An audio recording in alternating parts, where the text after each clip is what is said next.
One of these beans killed a man on a London bridge with a poison-tipped umbrella, and it's not even the deadliest one on this list. Here's every bean explained. First up, the peanut. Let's start with the biggest lie in the snack aisle. The peanut isn't a nut, it's a legume. Same family as peas and lentils, genus Arachis, and it does something almost no other plant on Earth does. Its flowers bloom above ground, but once they're pollinated, a stalk called a peg bends down and drives the young pod straight into the soil, where it finishes growing completely underground. Botanists call it geocarpy, earth fruit.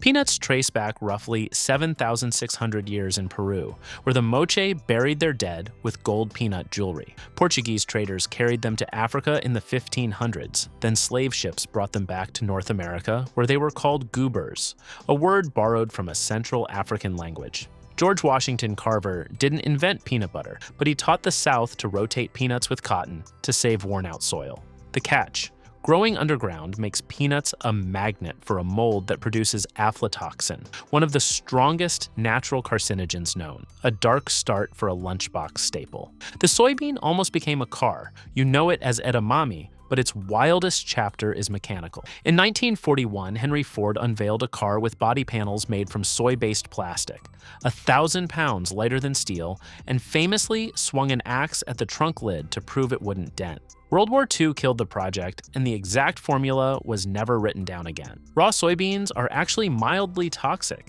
They block your body from digesting protein, which is why they're always cooked or fermented into soy sauce, miso, tempeh, or natto, that stringy, sharp-smelling Japanese breakfast that stretches into slime the second you lift your chopsticks. One bean, half the processed food aisle, and one abandoned car concept still buried somewhere in its history. Nothing on this list has actually killed people like the castor bean. Its oil is harmless, but the leftover mash after pressing contains ricin, one of the deadliest natural poisons on Earth. The CDC says 0.5 milligram can kill an adult, and there's no antidote. Ricin simply shuts down protein production inside your cells until they die one by one. In 1978, Bulgarian dissident Georgy Markov was jabbed with an umbrella on London's Waterloo Bridge. Doctors found a pinhead-sized platinum pellet in his leg packed with ricin. He was dead within days, and the KGB-linked umbrella murder is still officially unsolved. And yet, over 1 million tons of castor beans get processed every year anyway, for oil that ends up in your brake fluid and cosmetics. If that sounds bad, the rosary pea is even deadlier. Its scarlet black-dotted seeds are so pretty they're strung into prayer beads worldwide, but they contain abrin, a toxin thought to be around 75 times more powerful than ricin. A single well-chewed seed can kill an adult. The twist? The shell is rock hard, so a swallowed seed usually passes through harmlessly. The real danger falls on jewelry makers who pierce the seeds to string them, and kids who chew the beads. There's no antidote, just hospital care while your body fights it out. The plant is now an invasive weed in Florida and Hawaii, a rosary of death hiding right there in tourist markets. Not every deadly bean kills by accident. The Calabar bean used to decide who lived and died on purpose. In 1800s, West Africa, the Efik people used it in a trial by ordeal. A person accused of witchcraft had to drink a potion made from the beans. Die and you were guilty. Survive and you were innocent. The dark logic, the innocent, confident they'd live, gulped it fast and vomited it back up. The guilty sipped slowly out of fear and absorbed a fatal dose. The active chemical, physostigmine, jams the signals between your nerves and organs, kind of like a nerve agent. But the payoff is stunning. Scottish missionaries shipped the beans to Britain in the mid-1800s, and studying them helped launch the entire science of drug research. Physostigmine is still used today to treat glaucoma and reverse certain drug overdoses, a murder weapon that became medicine. And it's not the only bean here doubling as one. The velvet bean might be the weirdest cure of them all. Its seed pods are coated in tiny hairs that cause savage, itching powder-grade itching the moment you touch them. But the seeds are also 3 to 6% L-dopa, the exact chemical your brain converts into dopamine, making velvet bean the richest natural source of the main drug used to treat Parkinson's disease. Ayurvedic healers in India were already using it for tremors over 4,000 years ago, calling it Atmagupta. Research summarized by Examine.com Food.com suggests it may even work better than the isolated pharmaceutical version. Just never eat the raw beans and don't touch the pod. Nature's dopamine, wrapped in itching powder. You just met a bean that helps your brain make dopamine. This one does the opposite. Meet a legume where you eat exactly the wrong sounding part. Jicama. Its crunchy white tuber is delicious raw, like an apple crossed with a potato, and in Mexico, people eat it with lime and chili, but the rest of the plant is straight up poison. The mature seeds, leaves, and stems all contain rotenone, a chemical so good at killing insects and fish that people literally grind up jicama seeds to stun fish and dust their crops. In Taiwan, one man reportedly died about 2 hours after eating the raw seeds. Stranger still, rotenone in lab animals actually causes Parkinson's-like symptoms, the same disease the velvet bean treats. Eat the root and stay far away from the seed. Poison isn't the only thing hiding in a bean pod. Sometimes it's petroleum. The guar bean quietly runs the oil industry. This humble Indian cluster bean has a wild double life. Grind guar beans and you get guar gum, a thickener that's probably in your ice cream and salad dressing right now, stopping ice crystals from forming. But most guar gum doesn't go anywhere near food. It goes into fracking, where it thickens water just enough to carry sand into cracked rock and hold those cracks open so oil and gas can flow. When the US fracking boom exploded, guar prices rocketed about tenfold in a couple of years. And in 2011, guar became India's single largest farm export to the United States, worth about $915 million, almost none of it for food. It briefly made poor Rajasthani desert farmers rich. Then the bubble burst. And that's fracking fluid you could technically eat. There's only one bean on this entire list you're not legally allowed to eat at all. American chefs smuggle it anyway, the tonka bean. It tastes like vanilla, cherry, and almond all at once. And it's been illegal in US food since 1954, banned under Federal Rule 21 CFR 189.130 after old lab studies linked its coumarin to liver damage. But the ban is wildly out of date. You'd need to eat at least 30 whole beans to hit a toxic dose, and a single bean can flavor dozens of dishes. So chefs use it anyway. In 2006, the FDA reportedly raided Chicago's famed restaurant Alinea after finding out Chef Grant Achatz was cooking with tonka. 2 years later, he printed a tonka recipe in his own cookbook. The French are so obsessed they call the trend fièvre tonka, tonka fever. And meanwhile, it's perfectly legal in perfume, where coumarin is one of the most common ingredients in the whole industry. The flavor too good to be legal. Here's a bean that needs zero legal workarounds because it already tastes like dessert. The ice cream bean. Its pods can grow over 3 feet long, and inside, wrapped around the seeds, is a fluffy white pulp with the texture of cotton candy and a flavor like vanilla ice cream. Amazonian communities have grown it since before Columbus arrived, and kids eat the pulp straight from the pod like candy. The tree also puts nitrogen back into the soil, which is why farmers plant it to shade coffee and cocoa plantations.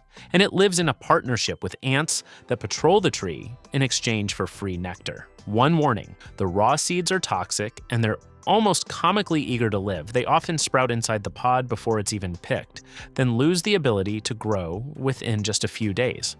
A dessert that grows on a 60-foot tree. Ancient goldsmiths once used carob seeds to weigh diamonds because they believed the seeds were always exactly the same weight. Carob is the chocolate substitute with a biblical past. Ground into a naturally sweet, caffeine-free powder, it's nicknamed St. John's bread, because the old story goes that John the Baptist survived in the wilderness on locusts. And a lot of biblical scholars now argue those locusts were actually carob pods, not bugs. That goldsmith practice, using the seeds as tiny counterweights for gemstones, is where the word carat comes from.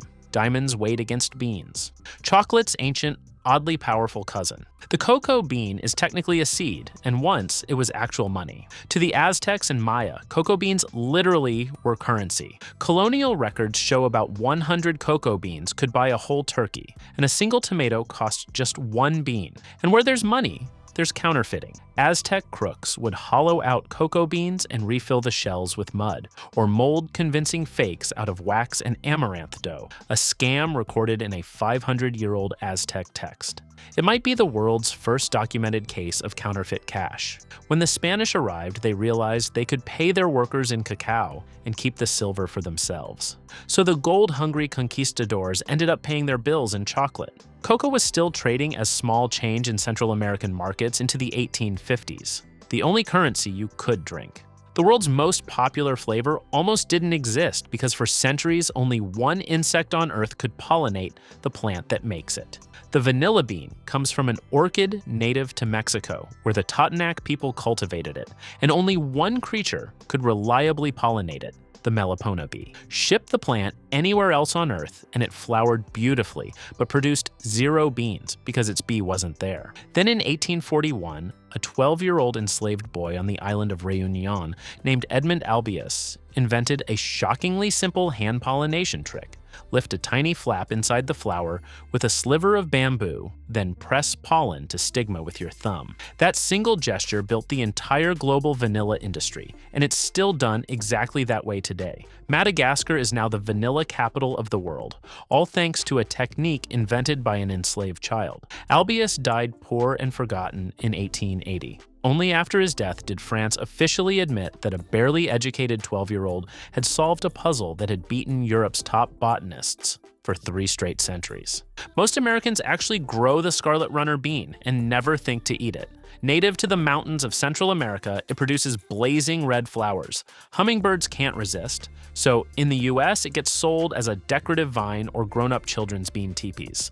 But nearly every part of it is edible. The young pods cook like green beans. The mature seeds are gorgeous purple and black speckled jewels. Even the flowers are edible, and in Mesoamerica, people dig up and eat the starchy roots too. A flower, a vegetable, and a root crop in one plant, and most gardeners still treat it as pure decoration. The Aztecs called it ayacatl, and it was already growing in English gardens back in the 1600s. Thomas Jefferson planted the hyacinth bean at Monticello, probably without knowing it could kill him. It climbs with deep purple stems and glossy magenta pods, farmed in India since around 2500 BC. But the mature beans, especially the dark-colored ones, contain compounds that turn into hydrogen cyanide when eaten raw, bringing on vomiting, twitching, and trouble breathing. Boiled through several changes of water, though, they're a staple across Asia and Africa, cooked into curries and even fermented into a kind of tempeh in Indonesia. Gorgeous, filling, and quietly capable of making its own cyanide. In Kenya, nursing mothers eat this bean, known there as lablab, to help with milk supply. Long before wheat reached the American Southwest, the mesquite bean fed the desert. The mesquite tree drops long pods whose sweet inner pulp, not the hard seed, was a staple for native peoples across the Sonoran Desert, ground into a naturally sweet, high-protein flour that tastes of cinnamon, molasses, and coffee all at once. The wild part is medical. Despite tasting sweet, mesquite flour doesn't spike your blood sugar the way regular flour does because its fibers break down slowly in your gut. Researchers have pointed out that southwestern tribes rarely had diabetes until they gave up desert foods like mesquite for supermarket flour in the mid-1900s. Today, it's marketed as a Southwest superfood and baked into gluten-free breads and tortillas. Ancient desert survival food rediscovered as medicine. Legend says archaeologists once found beans sealed inside a clay pot in an ancient ruin, and they still sprouted centuries later. That's the story behind the Anasazi bean, named for the ancestral Puebloans who farmed the Four Corners region over 1,000 years ago before mysteriously abandoning their cliff dwellings around 1300 AD. Whether that sprouting legend is actually true is hotly debated by the people who study these beans. What's real is the modern comeback. A Colorado farmer named Ernie Waller trademarked the Anasazi name in 1989, and today the beans are grown commercially around Dove Creek, Colorado. Best of all, they reportedly contain only about a quarter of the gas-producing compounds of a normal pinto bean. Ancient, beautiful, and a whole lot kinder to your dinner guests. And if you want to see the first 16 beans broken down the same way, part 1 is on your screen right now.